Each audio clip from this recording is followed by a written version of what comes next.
no le voy a decir lo mismo que digo siempre, que me es difícil encontrar la palabra, pero así tuve 2 semanas en donde estaba medio complicada. Había situaciones que pasaron en lo personal y venía con esa situación en mi cabeza, con enojo, con frustración, terriblemente. Y el día sábado mi hermana Mimi me invita a predicar. No tenía ni pensado que iba a predicar. En la semana arranqué mi semana de vuelta con esta situación, ¿no? Dando vueltas en mi cabeza, lo que sentía, lo que no, hasta que mi hermana me hizo acordar que tenía que predicar. Y digo, Señor, ¿cuál es la palabra? ¿Qué es lo que voy a llevar a los jóvenes? Y entendí, porque como siempre dice nuestro pastor, que primero la palabra es para uno, que uno la tiene que procesar y después poder hablarlo. Y le doy gracias al Señor porque pude entender y conocer un poco más de Él, un poco más de su corazón, a través de mis circunstancias, a través de la situación que atravesé, ¿no? No voy a dar especificaciones de lo que pasé, pero espero que ustedes también puedan, a través de esta palabra que el Señor, esta situación, que fue un proceso para mi vida, puedan también conocerlo un poco más a Él. La palabra que voy a compartir el día de hoy se encuentra en Oseas, capítulo 10, y dice de la siguiente manera. La palabra del Señor se lee en el nombre del Padre, del Hijo y en la comunión del Espíritu Santo. Amén. Y dice así: Israel es una frondosa viña que hace fruto para sí misma. Conforme a la abundancia de su fruto multiplicó altares. Conforme a la bondad de su tierra aumentó sus ídolos. Su corazón está dividido. Ahora serán hallados culpables. El Señor quebrantará sus altares, destruirá sus ídolos. En el versículo 4 dice: hablan palabras vanas, juran en falso cuando hacen alianza. Por tanto, el juicio brotará como hierba venenosa en los surcos del campo. Los invito a orar después de compartir la palabra para poder empezar, ¿sí? Cerramos nuestros ojos y vamos a decirle al Señor: Señor, toma control y dominio. Yo ya sé que tú estás en este lugar, pero toma control y dominio, Señor, de esta vasija que está delante de ti, Señor amado. Que no sea mi palabra, sino seas tú y tu Espíritu Santo ministrando mi vida para poder comunicar, Señor amado, lo que tú quieres hablar a tu pueblo, a tus jóvenes, Señor amado, en el nombre de Jesús. Y pueda ser, Señor amado, la palabra caer en tierra fértil, Padre Celestial, para que puedan atesorarla y ponerla por obra. En el nombre de Jesús. Amén. Yo ya en otras oportunidades he podido hablar de Oseas y he podido predicar. Él es un profeta menor, fue un profeta menor. Y el Señor, a lo largo de todo el Antiguo Testamento, trae muchos profetas a hablarle a su pueblo Israel sobre la falta que tenían ante el Señor. Adoraban, se hacían ídolos, ya lo hemos hablado, he predicado ya con ustedes, he compartido esta palabra con ustedes acerca de los ídolos, acerca de cómo el corazón de Israel iba y venía, pero nunca se doblegaba al Señor, nunca se rendía. Y el Señor les pedía esto, que rindan su corazón a Él, que dejen los ídolos, que dejen de irse por cosas vanas, que dejen de buscar en otro lado lo que podían encontrar en Él. Y yo veía como el Señor se enojaba, porque en su palabra lo dice que Él se airaba, aunque Él es lento para la ira, tardío para la ira, pero Él se enojaba porque Él veía que había una diferencia, y nosotros también podemos ver que hay una diferencia entre escuchar y oír. ¿Ustedes saben cuál es la diferencia entre escuchar y oír? No son sinónimos. ¿Cuál es la diferencia? Cuando nosotros oímos, podemos oír el ruido, sonidos que suceden, no prestamos atención, pero escuchar es cuando prestamos atención, cuando queremos concentrarnos en lo que estamos percibiendo con el oído. Y el Señor yo veía esto porque mi situación, mi proceso, lo que venía masticando fue precisamente esto. Yo sentía que hablaba y solo me oía. Y no es de hoy, es de hace tiempo, es de hace un tiempo largo que vengo hablando, y llegó este tiempo donde llegué a la conclusión de que solo me oían y no me escuchaban. Y en mi corazón generó frustración, enojo, ira, porque yo decía, pero si yo lo hablé, si yo lo expresé, si yo te advertí, si yo te di todas las posibilidades, ¿por qué no me escuchaste? ¿Por qué solo oíste? Y en la semana le decía al Señor, volqué todas mis preocupaciones. Nosotros sabemos que Él siempre está para escucharnos, que Él siempre está para oírnos, y siempre recomendamos y siempre decimos depositar todo a los pies del Señor. Y yo venía masticando toda esta situación que me frustraba, que me enojaba, que me dolía, hasta que llegué a los pies del Señor y le dije, Señor, yo lo pude hablar con Él. Quizás no escuché algo audible, pero yo se lo pude entregar a Él. Y cuando venía de hacer unos trámites del colectivo, veía el amor del Señor y entendí. Porque cuántas veces Él habló a mi vida y yo solo lo oí. Cuántas veces Él vino y trajo palabra a mi corazón y me reprendió y quizás contristé a su Espíritu Santo dentro de mí y yo solo lo oí y no lo escuché. Y yo revisaba mi situación y la comparaba al lado de Él. Y yo estaba enojada y yo estaba entristecida, yo estaba amargada. Y dije, ¿cuántas veces Él habrá sentido lo mismo conmigo? ¿Cuántas veces Él habló a mí y yo no lo escuché?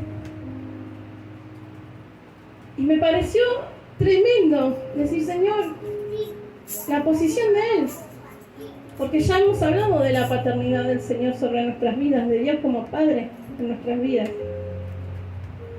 Y yo digo, Señor, como papá, ¿cuántas veces te habrás frustrado? ¿Cuántas veces te habrás enojado?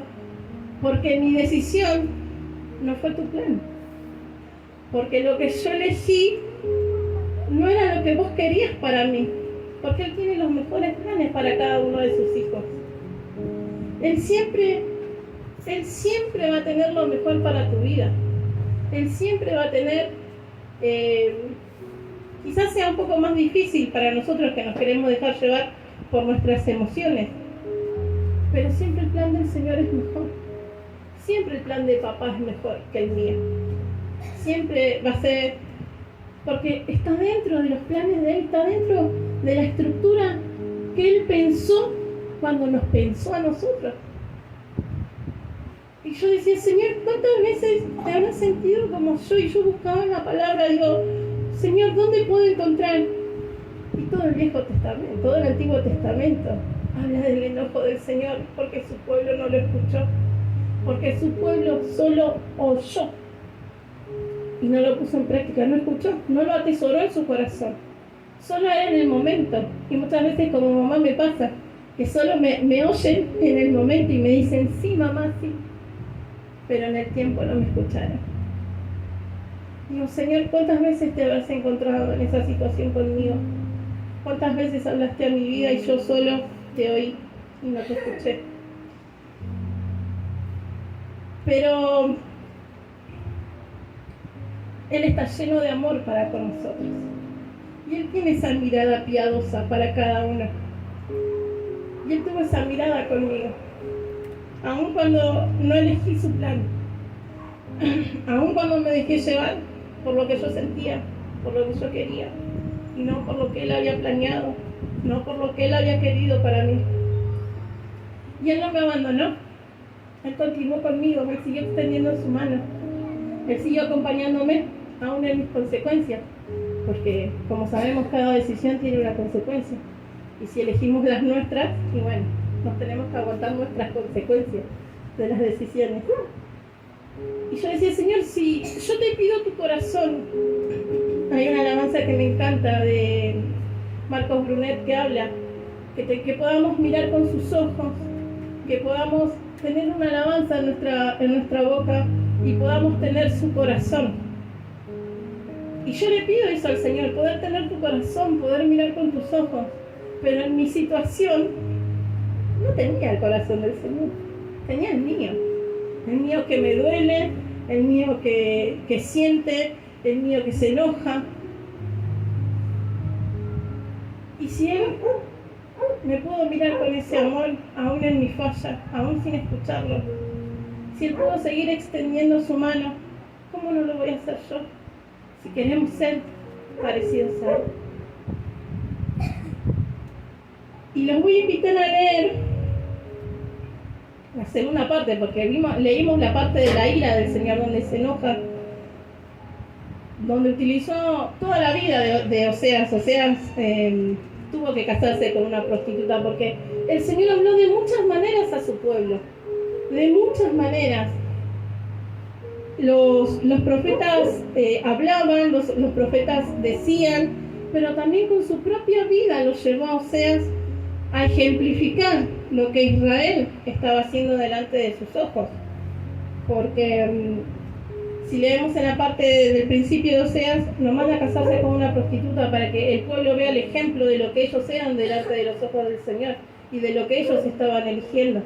Y lo hizo tener hijos, y tuvo hijos, y les puso un nombre específico a cada uno para que entiendan lo que ellos estaban haciendo delante de Él. Pero aún así el Señor en su amor y su misericordia les cambió el nombre a esos niños para que puedan ser amados. Entonces no solo les habló verbalmente, sino que los llevó a un ejemplo vivo. Era mal visto, estaba mal visto. Pero así todo el Señor buscó todas las formas posibles para hablarle a su pueblo, para que vean en dónde estaban equivocados, que vean en qué se estaban equivocando. Pero eran duros, no entendían. En el momento en que se encontraban en la encrucijada, en el momento en donde ya no había más escapatoria, volvían su corazón al Señor por un tiempo y después de vuelta volvían a equivocarse. Y nosotros cuántas veces estamos en esa situación que, como decía, nos dejamos llevar por lo que queremos y no por lo que tenemos que hacer, no por lo que el Señor habla en nuestras vidas. Y los invito a leer el capítulo 14, desde el versículo 1 dice así: Vuelve Israel al Señor tu Dios, porque tu pecado has caído. Tened palabras de arrepentimiento, convertíos al Señor y decidle: quita toda iniquidad y acepta el bien. Te ofrecemos la ofrenda de nuestros labios. En el versículo 4 dice: yo sanaré su rebelión, los amaré de pura gracia, porque mi furor se apartó de ellos. Yo seré Israel como el rocío, él florecerá como el lirio y extenderá sus raíces como el Líbano. Se dan cuenta, el Señor se airó, se enojó, pero aún así cuando les decía y les hablaba desde su enojo, también les decía: yo los amo y estoy esperando que se arrepientan y vuelvan a mí. Estoy esperando que vuelvan y yo les voy a dar todo aquello que han perdido. Porque cuando uno se enoja, dice muchas cosas. Pero su amor de Él no tiene fin. Nosotros no podemos, nuestra cabeza pequeña, nuestro sentir, nuestro ser, no alcanza a comprender cuánto amor hay en el Señor para con nosotros, cuánto Él nos ama, cuánto Él nos perdona. Cuántas veces en el Nuevo Testamento dice, ¿no?, que hay que perdonar 70 veces 7. Pero el Señor no tiene un límite para con nosotros. El Señor no tiene límites. Él nos perdona y vuelve a extender su mano. Él nos perdona y vuelve a nosotros. Y espera que nosotros volvamos a Él. Y en el transcurso de mi charlada con el Señor, hacía un montón que no hablaba con Él de la forma en que esta semana lo pude hacer. Él es tan bueno. Él es tan misericordioso. Y yo le decía, Señor, si tú, el poder darle las gracias a Él por todo lo que Él me perdonó, por todo lo que Él en algún momento se habrá ofendido, que yo hice y no le agradó, que yo hablé y no estaba dentro de sus planes, porque no solo con los actos, ustedes saben que en el Nuevo Testamento habla de que el inicio del pecado empieza en la mente. Entonces, ¿cuántas veces me equivoqué por no escucharlo? Y Él me perdonó. Y entonces vengo con esta palabra porque digo, ¿cuántas veces nosotros nos encontramos en esa posición? ¿Cuántas veces nosotros sin darnos cuenta o a veces intencionalmente hacemos enojar al Señor? Nos ponemos en esa situación de que nos dejamos llevar por lo que nosotros queremos y no por lo que Él quiere. Y quiero decirles que el Señor nos ama, que el Señor nos perdona, que el Señor nos vuelve a hablar.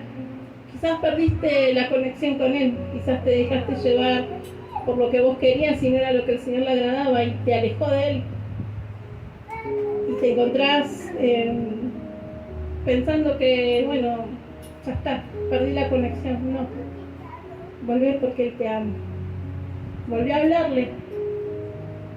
Escuchalo, no lo oyas, solo escuchalo. Escuchalo porque Él tiene para hablarte. Él tiene para hablar a tu corazón. Dice en Efesios, ¿no?, que en Él tenemos plenitud de gozo. Y la plenitud de gozo en Él es cuando nosotros nos dedicamos también a escucharlo a Él. Es muy fácil ponernos en la posición de siempre pedirle, pero también hay que escucharlo. También hay que buscarlo, también hay que obedecer. Nos cuesta aceptar los planes de Él. Pero Él tiene lo mejor para nosotros. Hasta aquí ha sido mi palabra, no tengo más para decirles. Créanme que fue difícil encontrar y poder expresar sin tener que dar demasiado detalle. Pero espero que haya sido de bendición para sus vidas, como lo fue para la mía, porque fue entender el corazón de Él, entender cómo Él opera, cómo Él trabaja, el conocerlo mínimamente, porque Él nos conoce enteros, de una punta a la otra, por dentro y por fuera. Él nos conoce, pero somos nosotros los que tenemos que conocer a Él. Y con situaciones diarias, Él nos demuestra su amor, Él nos demuestra cuánta paciencia hay en su corazón para nosotros, que aunque se enoje, Él está siempre ahí. Bueno, hasta aquí, no sigamos. Que el Señor les bendiga.